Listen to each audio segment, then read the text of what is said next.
1418년 봄, 한양의 공기는 무겁게 가라앉아 있었습니다. 양녕대군이 폐쇄자가 되었어요. 그날 아침 태종은 두 아들을 불렀습니다. 효령대군과 충녕대군이었죠. 둘 중 하나가 세자가 될 터였습니다. 효령은 알고 있었어요. 왕이 될 사람은 나다. 형 양녕이 패해졌으니 적통은 내게 온다. 당연했습니다. 왕위는 장자에서 차자로 넘어가는 법이었으니까요. 그는 침착하게 아버지의 방으로 걸어갔습니다. 하지만 그날 들은 말은 예상과 달랐어요. 충녕대군은 천성이 총명하고 학문에 독실하며 정치하는 방법도 잘 안다. 태종이 신하들에게 말했습니다. 효령은 자질이 미약하다. 일을 조목조목 처리하지 못한다. 언제나 빙긋이 웃기만 할 뿐이다. 효령의 얼굴이 굳었어요. 너무 온순하다. 왕이 될 자질이 부족하다. 아버지는 자신을 그렇게 보고 있었던 것이죠.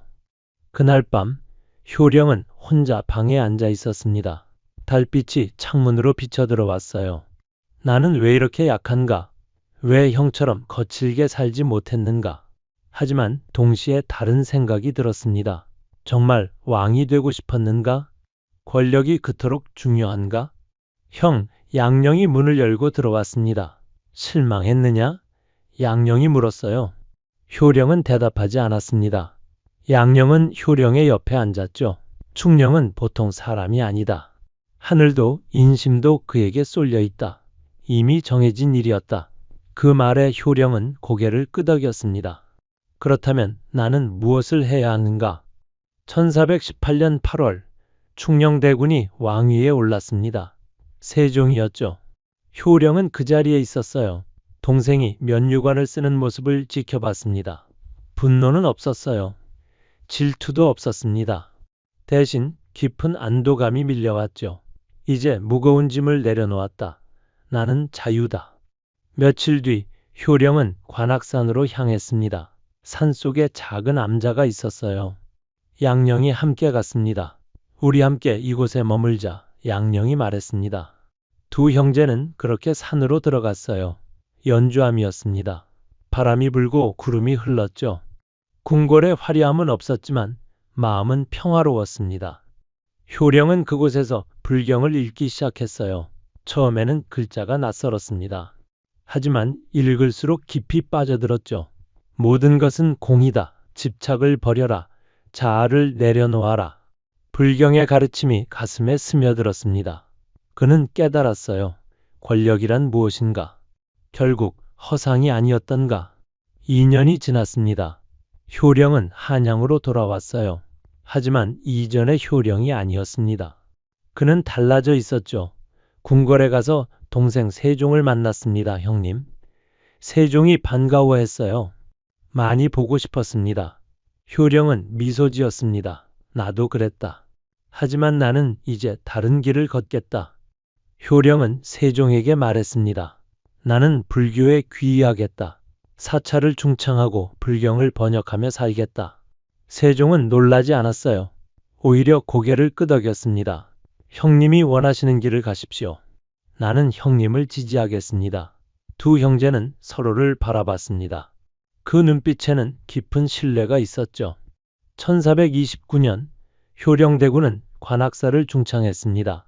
폐허가 된 절을 다시 세웠어요. 돈을 내고 승려들을 모았습니다. 약세 열애상과 미륵존상을 조성했죠. 3층 석탑도 세웠습니다. 백성들이 몰려왔어요. 대군께서 직접 절을 짓는다니 효령은 그들을 맞았습니다. 이곳에 오십시오. 마음의 평화를 찾으십시오. 신하들이 반발했습니다. 대군께서 불교에 빠지시면 어찌합니까? 조선은 유교의 나라입니다. 하지만 세종은 막아섰어요. 형님이 하시는 일이다. 누구도 막을 수 없다. 효령은 동생에게 감사했습니다. 그리고 더욱 열심히 일했죠. 1432년 봄, 효령은 한강에서 수륙제를 열었습니다. 7일 동안 이어진 큰 법회였어요. 물과 육지를 떠도는 영혼들을 위로하는 의식이었죠. 수많은 백성이 모여들었습니다. 효령은 그들 앞에 섰어요. 죽은 자의 명복을 빕니다. 그리고 산자의 평안을 기원합니다.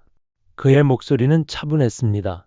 백성들은 고개를 숙이고 합장했죠. 유신들은 분노했습니다. 이것이 무슨 일입니까? 나라에서 불교의식을 허락합니까? 사간원과 사헌부가 상소를 올렸어요. 효령대군을 처벌하십시오. 하지만 세종은 듣지 않았습니다. 형님은 누구에게도 해를 끼치지 않는다. 단지 백성들을 위로할 뿐이다. 신하들은 물러설 수밖에 없었죠. 1434년 효령은 회암사 중수를 건의했습니다. 경기도 양주에 있는 거대한 사찰이었어요. 한때 전국 사찰의 본산이었지만 쇠락해 있었죠. 효령은 그곳을 다시 일으키고 싶었습니다. 세종은 허락했어요. 형님, 뜻대로 하십시오. 이듬해 회암사는 웅장하게 재건되었습니다. 효령은 사찰에서 많은 시간을 보냈어요. 하지만 왕실을 잊은 것은 아니었습니다. 세종이 부르면 언제든 달려갔죠. 밤늦게까지 동생과 이야기를 나눴습니다. 국정에 대해 의견을 나눴고 백성의 어려움을 논의했어요. 형님의 지혜가 필요합니다. 세종이 말했습니다. 효령은 미소 지었어요. 나는 단지 형일 뿐이다. 세월이 흘렀습니다. 1446년 어느 날 세종이 효령을 찾았습니다. 형님, 한글로 불경을 번역하고 싶습니다. 백성들이 불경을 읽을 수 있게 하고 싶어요. 효령의 눈이 빛났습니다. 훌륭한 생각이다. 내가 돕겠다. 그날부터 효령은 불경 번역에 매달렸죠. 하지만 슬픔이 찾아왔습니다. 1450년 세종이 승하했어요. 효령은 동생의 침전으로 달려갔습니다. 세종은 병상에 누워 있었죠. 숨이 가빠 보였습니다, 형님. 세종이 가늘게 말했어요. 후회는 없습니다. 좋은 세상을 만들려 노력했습니다. 효령은 동생의 손을 잡았습니다. 네가 이룬 일들을 나는 자랑스럽게 생각한다. 세종은 미소 지었죠. 그리고 눈을 감았습니다. 효령은 통곡했어요. 가장 아꼈던 동생이 떠났습니다. 세상에서 가장 훌륭한 왕이 세상을 떠난 것이죠. 장례식 날, 효령은 조용히 서 있었습니다. 눈물이 흘러내렸어요. 하지만 그는 알고 있었습니다. 세종의 뜻을 이어가야 한다고. 문종이 즉위했습니다. 세종의 아들이었죠, 숙부님. 문종이 효령에게 절했습니다. 가르침을 주십시오. 효령은 조카를 보살폈어요. 왕실의 어른으로서 조언을 아끼지 않았습니다. 하지만 문종도 2년 만에 세상을 떠났습니다. 너무 짧았죠. 단종이 왕위에 올랐습니다. 어린 왕이었어요. 효령은 어린 증손 조카를 걱정했습니다. 이 어린 임금이 어떻게 나라를 다스리겠는가? 그리고 그의 걱정은 현실이 되었죠. 1453년 계유정난이 일어났습니다. 수양대군이 권력을 장악했어요. 효령은 조카를 바라봤습니다. 수양대군은 효령의 조카였죠. 세종의 둘째 아들이었습니다. 숙부님. 수양대군이 효령을 찾아왔습니다. 제 선택을 용서해 주십시오. 효령은 한참을 침묵했어요. 내가 한 일의 무게를 알고 있느냐? 수양대군은 고개를 숙였습니다. 1455년 수양대군이 왕위에 올랐습니다. 세조였죠. 효령은 복잡한 심경이었습니다. 왕위 찬탈을 보았어요. 어린 단종이 쫓겨나는 것을 목격했습니다. 하지만 그는 침묵을 지켰죠. 내가 무엇을 할 수 있겠는가? 나는 이미 세속의 권력에서 멀어진 사람이다. 1461년 세조는 간경도감을 설치했습니다. 불경을 한글로 번역하는 국가기관이었어요, 숙부님. 세조가 효령을 찾아왔습니다. 이 일을 도와주십시오. 효령은 고개를 끄덕였어요. 좋다. 이것만큼은 내가 해야 할 일이다. 그는 간경도감에 참여했습니다. 능엄경, 법화경, 금강경, 원각경, 수많은 불경이 한글로 번역되었어요. 효령은 교감을 맡았습니다. 한 글자 한 글자 꼼꼼히 살폈죠. 이 불경들이 백성에게 닿아야 한다. 글을 모르는 이들도 부처의 가르침을 알아야 한다. 그의 손은 쉬지 않고 움직였습니다. 1463년 효령은 법화경 언해를 완성했습니다. 1464년에는 금강경과 선종영가집을 번역했어요. 1465년에는 반야바라밀 다심경을 완성했습니다. 그는 쉬지 않고 일했죠. 이제 70세에 가까운 나이였습니다. 하지만 멈출 수 없었어요. 1464년 효령은 회암사에서 원각법회를 열었습니다. 수많은 백성이 모여들었어요. 효령은 단 위에 섰습니다. 머리는 휘어졌지만 목소리는 또렷했죠. 모든 존재는 본래 깨끗하다. 집착을 버리면 고통에서 벗어날 수 있다. 사람들은 숨죽이고 들었습니다. 세조가 감동했습니다. 숙부님의 불사는 참으로 훌륭합니다. 원각사를 짓겠습니다. 그해 서울 한복판에 원각사가 세워졌어요. 웅장한 사찰이었습니다. 효령은 조성 도감 도제조를 맡았죠. 공사를 총괄했습니다.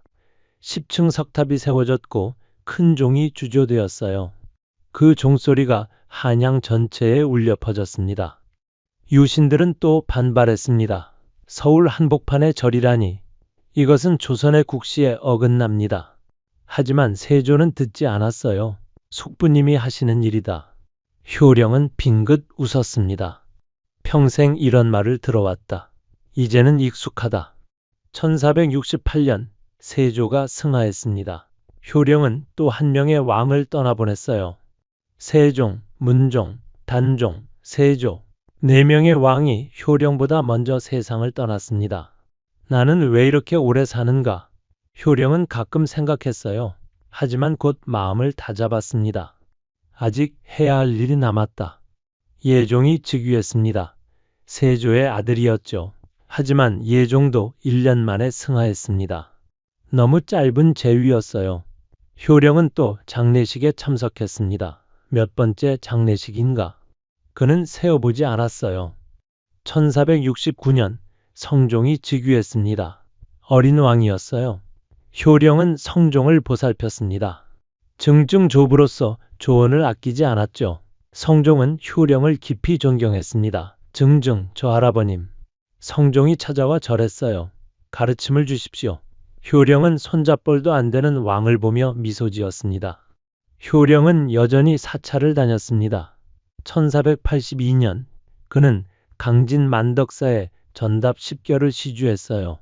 영원히 불사가 이어지도록 하기 위해서였죠. 이미 86세였습니다. 걸음은 느렸지만 의지는 꺾이지 않았어요. 어느 날 양령이 효령을 찾아왔습니다. 두 형제는 오랜만에 만났어요. 양령은 사냥한 짐승을 절 마당에서 구웠습니다. 효령이 말했죠. 형님, 지금 불공을 하고 있습니다. 이러시면 안 됩니다.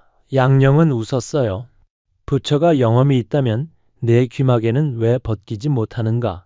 나는 살아서는 국왕의 형이고 죽어서는 불자의 형이 될 것이니 두려울 것이 없다. 효령은 웃을 수밖에 없었습니다. 형님은 여전하시구나. 1486년 봄, 효령은 병이 들었습니다. 이제 91세였어요. 그는 알았습니다. 때가 왔다고. 성종이 문병을 왔어요. 증증 조할아버님. 성종의 눈에 눈물이 고였습니다. 효령은 미소 지었죠. 나는 좋은 삶을 살았다. 후회는 없다. 1486년 5월 11일 효령대군은 세상을 떠났습니다. 91세였죠.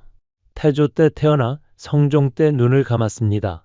할아버지 태조, 큰아버지 정종, 아버지 태종, 동생 세종, 조카 문종과 단종, 조카 세조, 조카 예종, 증손 조카 성종, 9명의 왕을 지켜본 것이죠. 장례식 날 한양의 백성들이 모여들었습니다. 효령대군을 추모하기 위해서였어요. 거지도 있었고 상인도 있었습니다. 승려도 있었고 유생도 있었죠. 그들은 모두 고개를 숙였습니다. 자비로우신 분이셨다. 언제나 백성을 생각하셨다. 사람들은 울었어요. 효령의 업적은 컸습니다. 그는 수많은 사찰을 중창했어요. 관악사, 회암사, 원각사, 무의사, 백년사. 그가 손댄 사찰마다 다시 살아났습니다. 그는 불경을 한글로 번역했죠. 법화경, 금강경, 원각경, 심경. 백성들이 불경을 읽을 수 있게 했습니다. 하지만 그보다 더 큰 것이 있었어요. 효령은 선택했습니다. 권력을 버리는 선택을. 왕이 될 수 있었지만 되지 않았죠. 세속의 영광을 누릴 수 있었지만 포기했습니다. 대신 자비의 길을 걸었어요. 백성을 위로하고 불법을 전했습니다. 조선시대 사람들은 효령을 성인이라 불렀습니다. 왕족 중에서도 특별한 존재였어요. 왕이 되지 못했지만 왕보다 더 존경받았습니다. 권력을 가지지 못했지만 사람들의 마음을 얻었죠. 정조는 효령의 사당을 세우며 말했습니다. 효령대군은 아버지의 뜻을 헤아려 아우에게 왕위를 양보했다. 이것이 청권이다. 깨끗하게 권력을 내려놓는 덕이다. 효령의 사당은 청권사라 불렸어요. 오늘날 서울 관악산에는 효령각이 있습니다. 효령대군의 영정이 모셔진 곳이죠. 등산객들이 그곳을 지나갑니다. 몇몇은 멈춰서서 절을 해요. 효령대군에게 기도하는 것입니다. 500년이 지났지만 그는 여전히 기억되고 있어요. 효령의 이야기는 우리에게 묻습니다. 진정한 성공이란 무엇인가? 권력을 얻는 것인가? 아니면 내면의 평화를 찾는 것인가? 효령은 왕이 되지 못했습니다. 하지만 91세까지 장수했어요. 9명의 왕을 지켜봤습니다. 왕들은 모두 효령보다 먼저 세상을 떠났죠. 권력을 가진 자들은 불안했습니다. 늘 경계하고 의심했어요. 하지만 효령은 평화로웠습니다.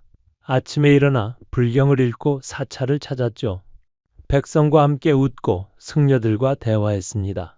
그의 삶은 단순했지만 충만했어요. 효령의 후손들은 번성했습니다. 50만 명에 이른다고 해요. 그들은 조상을 자랑스러워합니다. 효령대군이 우리 조상이다. 왕이 아니었지만 성인이었다. 그들은 효령의 정신을 이어가려 합니다. 역사는 이렇게 말하고 있습니다. 진정으로 위대한 사람은 권력을 가진 자가 아니다. 자신을 낮추고 타인을 높이는 자다. 효령대군은 그런 사람이었어요. 왕위를 양보하고 불법을 전했습니다. 백성을 사랑하고 자비를 실천했죠. 오늘 우리가 기억해야 할 것은 이것입니다. 욕심을 버린 삶이 얼마나 아름다운가. 효령대군은 그것을 보여줬어요. 왕이 되지 못했으나 왕보다 더 위대했습니다. 권력을 갖지 못했으나 사람들의 존경을 받았죠. 이것이 효령대군의 이야기입니다. 조선의 성인, 자비의 왕자. 그는 오늘도 우리에게 말하고 있습니다. 진정으로 중요한 것은 무엇인가? 구독과 좋아요 부탁드립니다.